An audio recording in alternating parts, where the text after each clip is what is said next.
It's happening. This is all going down, and it's going down right now.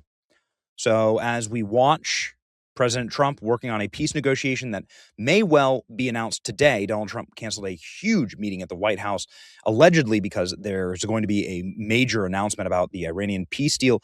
Donald Trump said, hey, as soon as we're done with Iran, we're taking over Cuba. And it looks like the deal is going down as the Southcom general, who would be in charge of an operation like this, is meeting with Pete Hegseth at the Pentagon today. He's been locked in the Pentagon all day long. The meeting at Hegseth's request comes as the USS Nimitz aircraft carrier arrived right outside of Cuba this week. We've seen this play before. This is exactly what they did with Maduro. You can link that up with all of the trips that the CIA director has taken to Cuba, the reconnaissance flight, and now allegedly CIA operatives on the ground in Cuba. All signs now suggest that Trump administration is preparing an imminent invasion of Cuba. What would that look like? Well, we're not exactly sure. I mean, it could look like the Castros getting wrapped up, right? Just a signal to people as to who's in control, who's in power here. Attorney General Todd Blanche confirms murder charges and other crimes against humanity charges against Raul Castro, killing 4 American citizens. Mr. Castro and the others are charged with additional crimes as well, counts of murder. So what are they going to do? You're going to go wrap them up. That's what you're going to do. And Marco Rubio effectively saying that today. Rubio was asked, how are we going to get Raul Castro here? And Marco's response leaves nothing to the imagination. Here you go.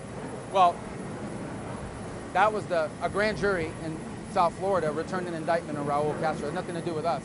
It's a grand jury. The evidence is clear. He admits to it. Raul Castro openly admits and brags about he shot down gave the order to shoot down civilian airplanes. And how would you get him here? Well, I'm not going to talk about how we're going to get him here. If we were trying to get him here, why would I say to the media what our plans are about that? I know you have to ask, but why would I answer that? The bottom line, there's a lot. At that point, he becomes a fugitive of American justice. And, well, you know, if there's an announcement, we'll tell you afterwards, not before. Okay, a couple more, and I got to. Okay, well, very subtle there. Marco Rubio talking about why Cuba is such a threat and what's happening next, why the island is being targeted at this time, and especially in this way. Pretty clear-eyed here. Of course, Marco Rubio is of Cuban descent, so it's personal. Here's what I can tell you. Cuba not only has weapons that they've acquired from Russia and China over the years, but they also host Russia and Chinese intelligence presence in their country, not far from where we're standing right now. So Cuba has always posed a national security threat to the United States. They, by the way, have been one of the leading sponsors of terrorism in the entire region. You look at the groups that work out of Colombia that have destabilized that country over the years, with full support from this regime over there. So Cuba's consistently posed a threat to the national security of the United States. And the other thing that poses a threat to the national security of the United States is to have a failed state 90 miles from our shores run by friends of our adversaries. Okay. Marco Rubio talking about his preference on what should happen in Cuba. Anywhere in the world is always negotiating, but when the negotiations collapse and when they fail, and obviously he had the CIA there warning earlier this week, well, you know what's going to happen next. You saw what happened in Venezuela, right?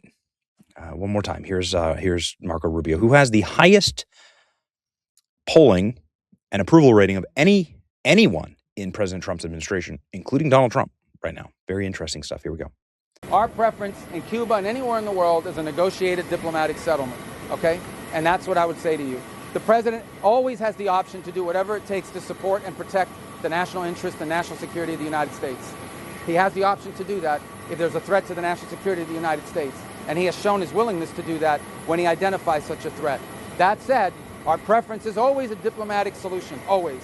And you know, a negotiated agreement. That's always our preference.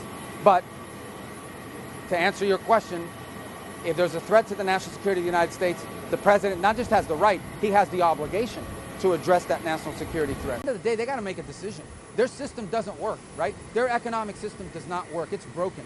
And you can't fix it with the current political system that's in place. They just don't comprehend how to do it. And it's a failed state. Like, their economy and the model they're trying to follow in Cuba doesn't resemble what anyone is doing anywhere in the world. I mean, There are other ways to do it that can provide the people of Cuba prosperity and opportunity. And it's what I said in the video to them the other day. You look at Cuba, in the Bahamas, in Jamaica, in the Dominican Republic, here in Florida. Cuba's surrounded by places where people have the right to do things like own a business, work for themselves, and be able to vote and for the leaders that govern them and or replace them. So if that's possible all around Cuba, why isn't it possible? Why is that not possible inside of Cuba? And right now, there just doesn't seem to be people over there in charge of the regime who are in any way open to any of those changes. Donald Trump today was asked about the massive aircraft carrier in Cuba. Is it to intimidate the Cuban government? Donald Trump says not at all. He wants to help people on a humanitarian basis. It's a failed country. Everybody knows it. It doesn't have electricity. It doesn't have money. It doesn't really have anything going on. So we're here to help them along. They've accepted $100 million in aid. Cuba has. That's because Russia shut down all of their shipping. So did many other shipping and carrier freight companies. You're going to see Trump overthrow Cuban regime during the summer and permanently alter voting habits of Latinos in the United States forever. They're going to love you're going to love it. Sino también a construir. And here's Marco Rubio going hard La Spanish. bandera cubana ondeó por primera vez sobre un país independiente. Pero sé que hoy ustedes, quienes llaman a la isla su hogar, atraviesan dificultades. Marco Rubio is beloved. I learned Marco Rubio is almost a god in Latin America. Everybody knows him. They worship this man. And the things he's doing as Secretary of State, breaking the Castro regime, is going to deify him forever. Here he announces sanctions and humanitarian aid through churches with no affiliation to the regime. The moment that it arrives, the continent will go absolutely nuts celebrating, and it's going to be glorious. Ladies and gentlemen, my goodness, we're really going to do this. Yep. Multiple helicopters circling low over Miami. People are starting to panic. They're flying low, tight military formations, repeatedly passing over the city. Feels like something big is about to pop off. And I'm convinced that the Cuban regime has very little time left. The U.S. will not continue to tolerate this adversary that represents a real threat to us 90 miles from where we live. And look at that. Chance the U.S. will invade Cuba at near all-time highs. Okay. Cuba is 2 weeks away from a nuclear weapon. And here we go. And this is, the dollar isn't backed by anything. Nope, this is what the dollar is backed by right here. This is the strike group that was sent in to Cuban waters, or the Caribbean waters at least, today, along with dramatic music. An engineering marvel, they say. Well, we're engineering a regime change. This one, man, not far away. Not far away from where I live. Going to be a lot of happy people in my neighborhood, a lot of Cubans in Tampa. What do you think? Let me know in the comment section. It's your boy Benny. Like, share, and subscribe. See ya.